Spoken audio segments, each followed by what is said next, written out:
All right, so get ready, because today we're going deep on something really big. Oh, yeah.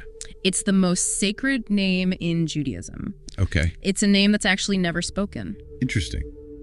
A name that's never spoken. Yeah, and we're going to be using a YouTube video from Stephen Eric Barrell to kind of guide us along. Right. He has a really unique perspective on this, so I think it'll be really interesting. Sounds good. Now, this might sound a little complicated at first, but stick with us. We're going to unravel it all together, and I think it'll be a pretty fascinating journey. Looking forward to it. Yeah, so to really get this, we have to kind of understand how the Hebrew language works. Okay. It's pretty different from, English or Spanish, right? Right. And Barrell actually points this out, this fundamental difference. Yeah.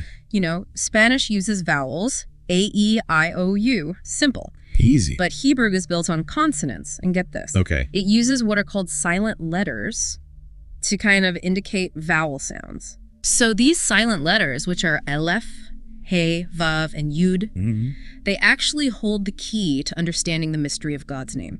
I see. Okay. Yeah.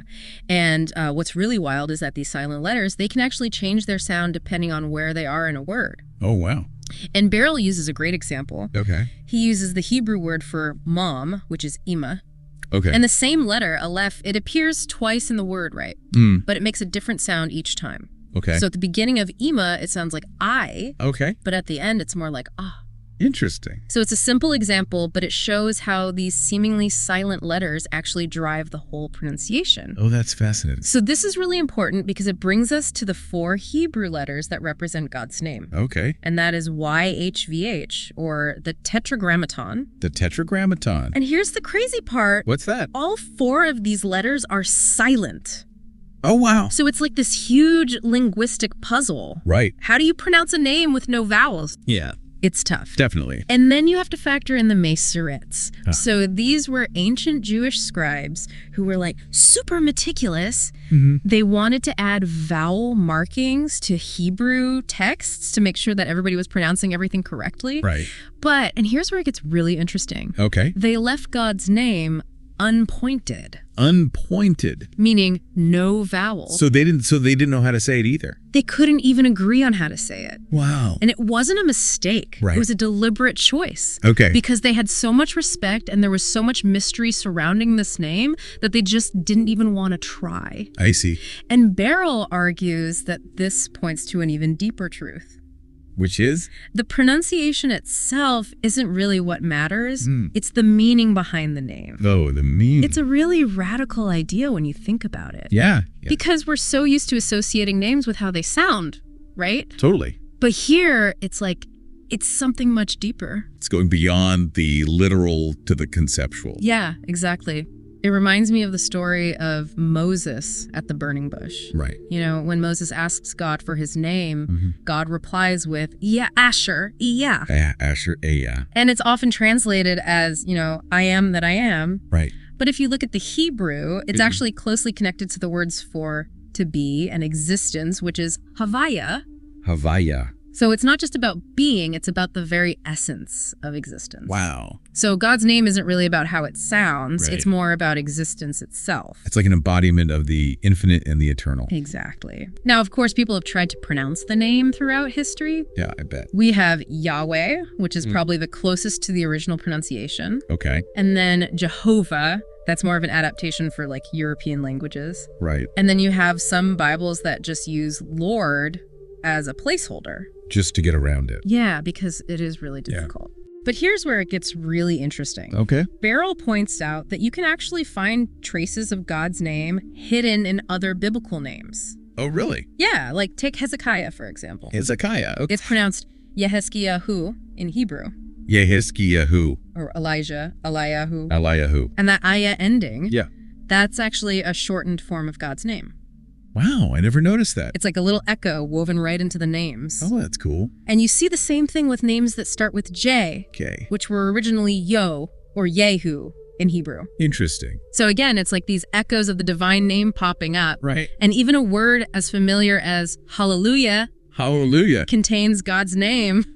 It's really everywhere. That's pretty mind-blowing. And Barrell even mentions that the Yemeni Jewish community might actually have a 3,000-year-old pronunciation. Oh, wow. Where the vav is said as wa So Right. instead of Yahweh, it would be closer to Yahweh. Huh. Yahweh. It just adds another layer to this whole mystery. Right. Will we ever know the true pronunciation? It makes you wonder. It's like a secret that might just stay hidden forever. Yeah, that's true.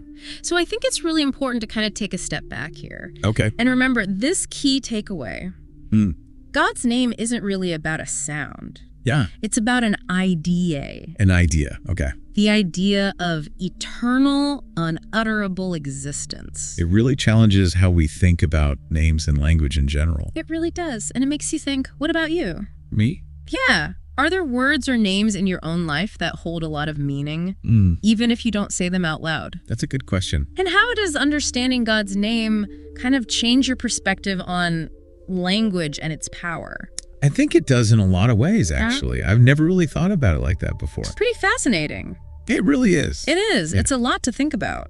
Definitely a lot to think about. Yeah, it really is like a completely different way of looking at things. You know, it makes you realize how much we kind of get hung up on pronunciation, like saying things correctly. Yeah. And we lose sight of like what the word actually means. It's true. And in this case, the meaning is huge. Yeah. Like we're talking about existence itself. And that's so big. Yeah. And so beyond what we can even imagine. You're right. It's almost like try to put the ocean in like a teacup. A teacup. Yeah. Any way you try and say it or pronounce it, Yeah. it's not big enough. It feels inadequate. It does. If the ancient Israelites understood this, Yeah. if they got that language was too small for the divine, Yeah. what does that say about how we look at religious texts today? That's a good question. It definitely makes you think, right? It does. Like maybe we're so focused on trying to figure out the exact words that we're missing the bigger idea. The deeper meaning. Right. Like what are they actually trying to tell us? Instead of looking for the literal word, look at the symbolic meaning. Yeah. Like maybe it's not so black and white. More fluid. Yeah. More like, those optical illusions Oh, yeah. where you see one image and then you shift your perspective. And it completely changes. Totally. Maybe these texts are kind of like that. That's a good analogy. You got to be open to different interpretations. Yeah. Be humble about it, Yeah, because language has its limits. It does. Words are just symbols. They point to something else. To something bigger. Much bigger. And when we're talking about like God, Yeah. eternity, existence, It's a lot to try and put into words. it feels like words just like, they fall short. They do. They give us a place to start. A framework, a starting point. Yeah. But the real understanding comes from thinking about it. From really wrestling with those big questions. Totally. Maybe that's why God's name is such a mystery. It's not meant to be solved. You'd think so. It's supposed to make us think, you know? Yeah. Challenge us to go beyond language and just think. I like that. Pure thought. And you know what? This isn't just a Jewish idea. Oh, right. A lot of different spiritual traditions have this same concept. Oh. This idea of something that's unnameable or ineffable. Something beyond language. Wow. It's like they all recognize that human language just can't fully grasp it. It's too small for it. Yeah. So even though we might never know exactly how to pronounce God's name, just thinking about it, Yeah. exploring these ideas, It changes how you see things. it's enriching for sure. It takes you deeper into like what it means to exist. Into the mystery of being. Exactly. And maybe, just maybe, that's the whole point of language. Oh, wow. Not to tell us everything. But to point us towards something more Towards something beyond words. that you have to experience. You can't just say it. That's beautiful. Yeah, it's like language, it gets us to a point and All right, let's go. and then there's something else. We do this all the time. We do. Yeah, think about like poetry, music, Oh, yeah. art. They try to. They try to express, What words can't? yeah, stuff you can't just say. It's more than just what the words mean. Way more. It's like emotions, Feelings, yeah. ideas. Like reaching for something that's just beyond words That space between like what you can say and what you can't. yeah. And maybe that's why, Uh, even if we never know, like the exact way to say God's name, right. you still get that feeling when you see those letters. YHVH. Yeah, like It's powerful. there's something there, It's like a portal It to a different understanding. makes you realize how much we don't know. So much bigger than us. Way bigger. Maybe that's the key. wow. To, like really getting spirituality, letting go of having to define everything. Not labeling everything. Yeah, and just being open to the mystery. Being okay with not knowing, yeah. Being humble, like you said before. Exactly. Knowing that we're just a small part of something much bigger. So as we finish up our deep dive here on the mystery of God's name. It's a big one. I don't know about you, but I'm feeling a sense of awe and like a new appreciation for language. Oh, yeah. Not for what it can say, but not for what it can. What it leaves unsaid. The spaces between, right? Yeah, and with that, I want to leave you with this. Okay. What unspoken words are there in your life? What are you not saying? That's a good one. What mysteries are waiting for you? I like that. Yeah, to be explored. Thanks for taking us on this deep dive. Of course. It was great to have you. It was fun. All right. Well, until next time. See you then.